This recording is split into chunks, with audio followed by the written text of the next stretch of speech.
Welcome to the Cyber Chronicles. My name is Brian Stevenson, and I am your host. This week, we're going to talk about the 5 most popular articles on the internet. We scrub the internet so you don't have to.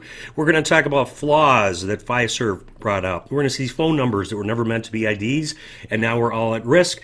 And of course, we're going to talk about a flaw in a little program that you may have heard of called Fortnite. If you haven't, your kids are playing it. You want to listen to this one for sure. Let's get started.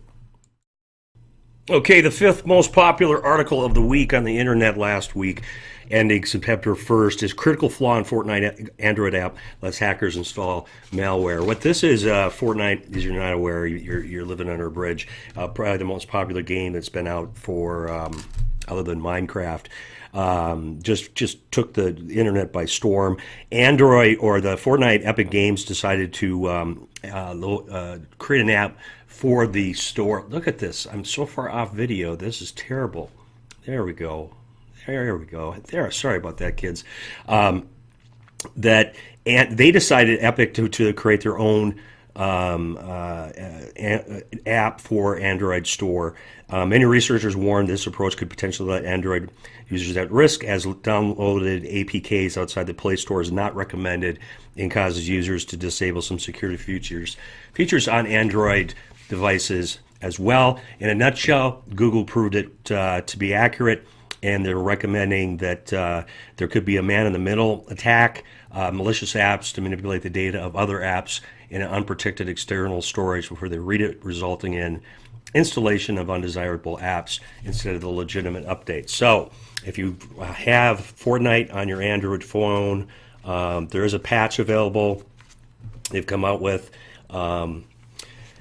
but it's only available for the Galaxy App Store and not the version for the non-Samsung. Say that's 5 times. Non-Samsung. So there is a critical app in Fortnite. There you have it. That's our 5th most popular article of the week.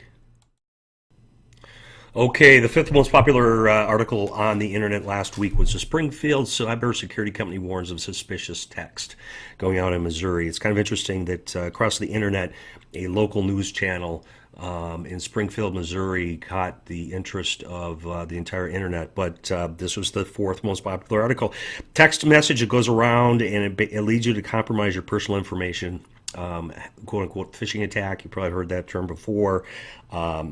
They cite a company here that supports IT support in many states, said that receive a compliment from a social media site. You click on it, you give them your credentials, then they have that, and then they spread like wildfire through your social network. So, like always, if you get something and click on it via email, go to the website directly. Don't click on the link to verify if it's a legitimate thing. Google Dropbox or Google Ones have this problem before. Dropbox has had this problem before. Hackers use those tools to incite you to download something, and we're moving the camera all over the place as an action video here today. So that was our 4th most popular article of the week. Let's move on to number 3. Okay, the 3rd most popular article of the week is by not only Mr. Brian Krebs. If you don't read his stuff, it's one of the first websites I go to every week when I read about what's going on in the internet. Fiserv flaw exposed customers' data across hundreds of banks. And so what happened was, about 2 weeks ago, a researcher had an account from a local bank that Fiserv serves, and it sent him the transaction that he had posted recently. And he went into the URL and changed one of the numbers and added a 1. And when he did that, another customer's information came up. So it's basically they weren't using an algorithm to make it difficult to see other customers' information. It was sequential. So they've since switched or fixed that flaw in their system, but it did affect hundreds of banks that were serviced by Fiserv. And Fiserv is a company that services banks in terms of information on the internet, and allows smaller banks to compete with the large banks. They don't have those types of services. So the flaw was found, was exposed. They don't know if any customer's information was ever utilized in a bad way, but they did fix that flaw very, very quickly. So that was our 3rd most popular article of the week. Let's move on to number 2. Okay, second most popular article shared across the internet last week was phone numbers were never meant to be an ID, but that's what they're being used for now by Wired magazine article. Wired just keeps hitting it out of the park week after week with new articles that are talking about cybersecurity. Last week, in the last couple of weeks, it has not been good for the phone companies. T-Mobile confirmed a breach of some of its customers' data, but the problem is the data was exposed was the name, the billing zip code, email address, some hash passcodes, account number, account type, and phone number. And phone number is the one that is causing a lot of concern right now because phone numbers were never meant to be an authentication tool. I mean, they're phone numbers, right? But we don't have the United States a national ID number or something that's being utilized. So this phone numbers are being utilized more and more to dual authenticate the user to make sure that the fraudulent activity is not happening. And so identity access managers for years have been warning we've over-reliance on phone numbers because we don't have any universal ID.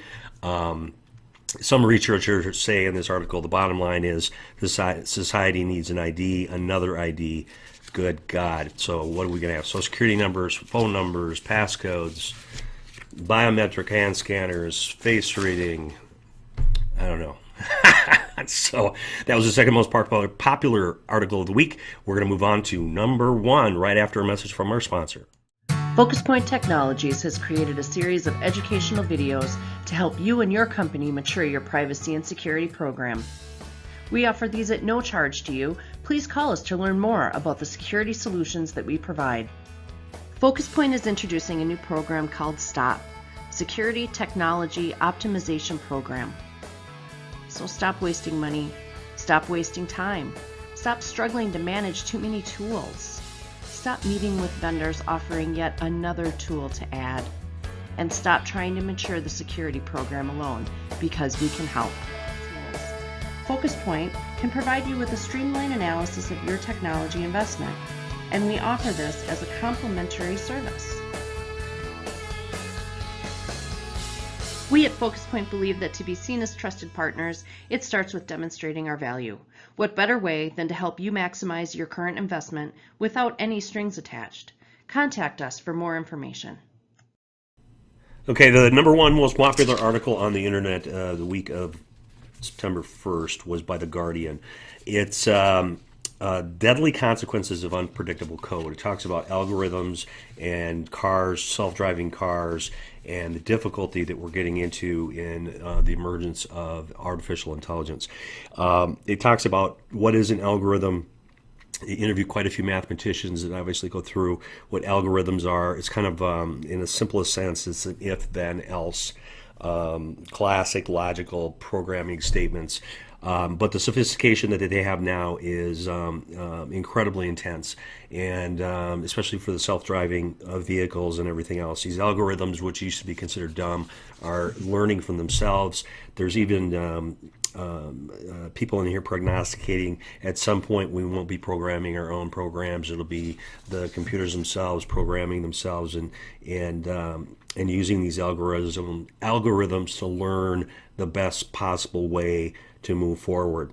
So there are real life dangers involved in these algorithms and these self-intelligence, especially in self-driving vehicles. The military stakes are obviously huge. Article talks about in this particular program that the military believe that United States, Russia, and China all claim to be at various stages developing coordinated weaponized drones.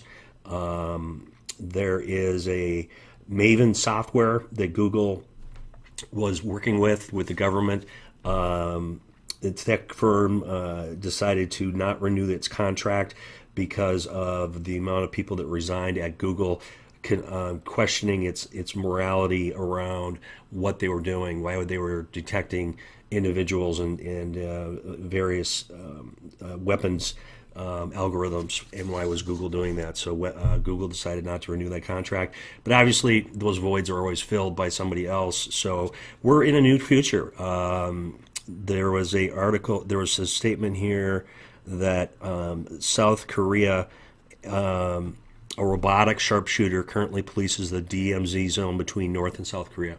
So they have a computer that's basically policing that part of the world. So interesting article, very, very complex.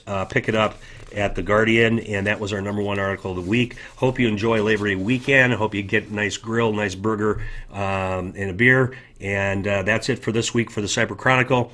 My name is Brian Stevenson, and I hope you have a great week. Take care.